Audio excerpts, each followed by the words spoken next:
Hi everyone, defence ordnance factory నుంచి ఒక notification అయితే రావడం అయితే జరిగిందన్నమాట. ఈ నోటిఫికేషన్ గురించి నేను పూర్తి వివరాలు అయితే తెలియపరుస్తాను. మీరు ఫస్ట్ టైం కనుక మన ఛానల్లో విజిట్ చేస్తుంటే మన ఛానల్ని సబ్స్క్రైబ్ చేసుకోండి. ఈ వీడియోని అందరికీ షేర్ చేయండి, నాకు సపోర్ట్గా అయితే ఉంటుంది. ఈ నోటిఫికేషన్ అనేది ఆర్డినెన్స్ ఫ్యాక్టరీ నుంచి రిలీజ్ అయిన నోటిఫికేషను అయితే. దీనికి వచ్చేసి ఆఫ్లైన్లోనే మీరు అప్లై చేసుకోవాల్సి అయితే ఉంటుంది. టోటల్ వచ్చేసి వేకెన్సీ 143 వేకెన్సీ అయితే ఉన్నాయన్నమాట. యూఆర్కి వచ్చేసి 63, ఓబీసీకి 39, ఎస్సీకి వచ్చేసి 14, ఎస్టీకి వచ్చేసి 13, ఈడబ్ల్యూఎస్ క్యాండిడేట్స్కి వచ్చేసి 14, అంటే ఎక్స్ సర్వీస్ మ్యాన్లకి. దీంట్లో క్వాలిఫికేషన్ వచ్చేసి మనం చూసుకుంటే డిగ్రీ కానీ ఇంజనీరింగ్ కానీ చేసిన వాళ్ళు అప్లై చేసుకోవచ్చు. దీని కాంట్రాక్ట్ బేస్ వచ్చేసి 1 ఇయర్ అయితే ఉంటుందన్నమాట. ఆ 1 ఇయర్ తర్వాత అనేది మీకు కంపల్సరీగా వేరే నోటిఫికేషన్ రిలీజ్ చేసుకున్నప్పుడు మీరు అప్లై చేసుకుంటే మీకు పర్మనెంట్ అయ్యే ఉద్దేశం కూడా ఉంటుంది, పర్మనెంట్ అయ్యే ఛాన్సెస్ కూడా ఉంటాయి.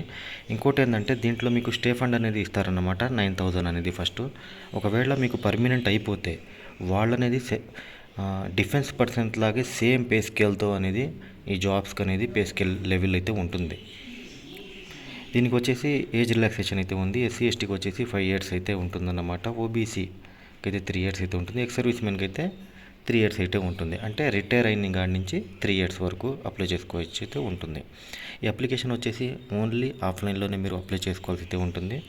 ఎవరికన్నా కావాలనుకుంటే మీరు నా వాట్సాప్ గ్రూప్లో మెసేజ్ చేయండి. దాంట్లో అనేది నేను మీకు పీడిఎఫ్ అనేది పెడతాను.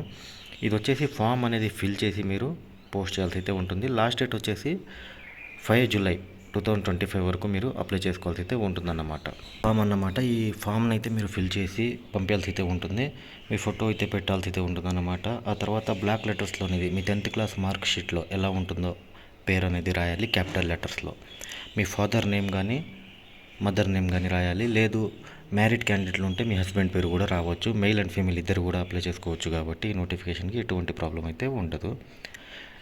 డేట్ ఆఫ్ బర్త్ వచ్చేసి ఎలా వేయాలంటే ఫస్ట్ డేట్ వేయాలి, ఆ తర్వాత మంత్ వేయాలి, ఆ తర్వాత ఇయర్ వేయాలి, ఆ తర్వాత టోటల్గా ఏజ్ అనేది క్యాలిక్యులేట్ చేసి వేయాల్సి అయితే ఉంటుంది. 5th కాలంలో, 6th కాలంలో మీరు హిందూ ముస్లిం క్రిస్టియన్ అయితే వేయాల్సి అయితే ఉంటుంది. 7th కాలంలో యూఆర్, ఎస్సీ, ఎస్టీ, ఓబీసీ అయితే మీరు రాయాల్సి అయితే ఉంటుంది. 8th కాలం వచ్చేసి మీకు అనేది అవసరం అయితే ఉండదు, ఓన్లీ ఇది ఎక్స్ సర్వీస్ మెన్ క్యాండిడేట్స్కి అయితే ఉంటుంది. మీరు డిసేబిలిటీ క్యాండిడేట్స్ అయితే 9 అయితే ఎస్ అయితే ఎస్ చేయండి, లేకపోతే నో చేయండి. కంప్లీట్గా 10th కాలంలో వచ్చేసి కంప్లీట్గా మీ పోస్టల్ అడ్రస్ అంటే మీ ఆధార్ కార్డులో ఎలా ఉంటుందో అలా రాయాల్సి అయితే ఉంటుంది.